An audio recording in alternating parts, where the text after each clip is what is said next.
Bud. Your music sounds professional if it passes this one test. This is my own test that I developed. How I got really good at making my own music, my own remixes, my own originals, my own vocals, and my own mixing and mastering. I call it the playlist test. I make tech house, bass house. I like groovy bass lines, a lot of texture in my drums, okay? Find artists that are similar to me in style of music and brand. I'll just say the biggest names in dance music house. John Summit, Mau P, Odd Mob, Dom Dalla, Fisher, Chris Lake. And you create a playlist of about 10 songs of these guys. Then you put your song in the playlist. Now, if I'm listening as a normal human being, actually not even me, let's just imagine I'm some random person who would listen to all these artists that they know and love. They know and they love. Their brain, their ears have been subconsciously programmed to know exactly the sound that they know and love from these artists. And they're just on a walk, right? And they're walking through, and all of a sudden,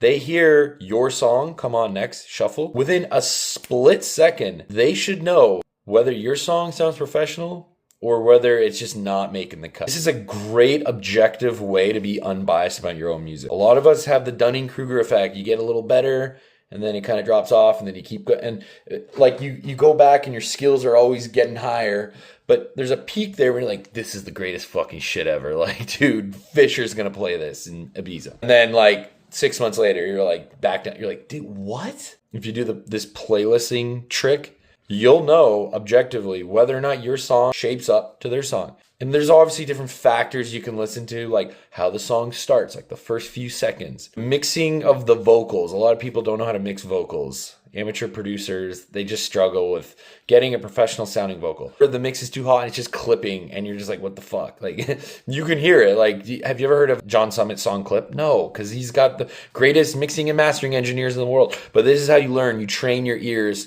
to listen to this. So hopefully this helps. Bye, love you, bye.